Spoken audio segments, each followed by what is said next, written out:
This community, we've always been raised around guns and how to respect guns. I trust any teacher in the school with a gun. I know the students feel safer knowing that the teachers have guns here in case somebody come off the highway and acted crazy or something. If you're coming into our school, to not know where you might get shot from. We'd rather have guns protect us than pencils and rulers and scissors.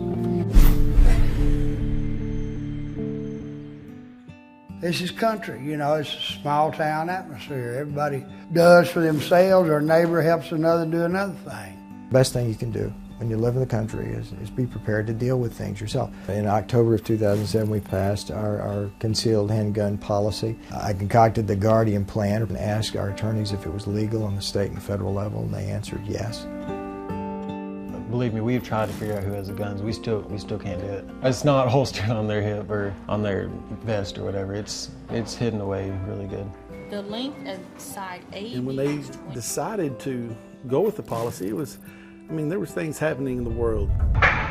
Virginia Tech was a wake-up call for us. We envisioned that happening at our school. We envisioned having no protection. It's at least 20 fatalities. Casualties mount up very quickly. And the only thing, as we know, that has stopped any of the shooters in any of these school shootings has been the first responders showing up. Wilbarger County is approximately the same size as the state of Rhode Island. That's a lot of square mileage to be covered. 30 minutes waiting for a first responder is an extremely long period of time when it comes to a school shooter. Subtract it, what do you think? We really didn't have any choice but to come up with some plan where we could be our first responder, much as we are at our homes.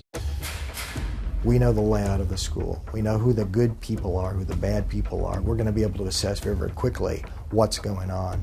Whereas someone coming in, the sheriff coming in, they don't know the layout of the school. They don't know who's here, who's the bad guy. The people in charge have to have enough sense to pick the ones who they know are capable of handling that type of situation. If the gun is fired in the school, you're going to want that person that's going to go to the gunfight and not from the gunfight. The several components that we have focused on in our training was obviously accuracy. You also have hostage-type situations. Is your target in a clear, making sure that they're not going to be hitting other people in the process? I'm sure that if somebody coming here crazy, one of them teachers pop a cap in them quick to protect these students. If anything, it's made us feel more comfortable. You don't even think about it. All these other school shootings that have been going around, it kind of made sense to me.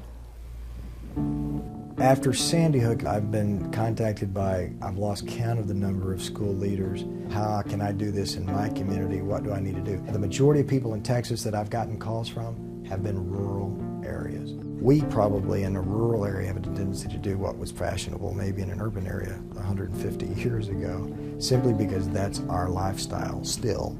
I've heard the argument about teachers are not policemen. At the end of the day, if we was to have an active shooter, I would rather be able to call a parent and say your child is fine, as opposed to a shooter actually killing a bunch of kids. To me, that's just something I'm not prepared to live with.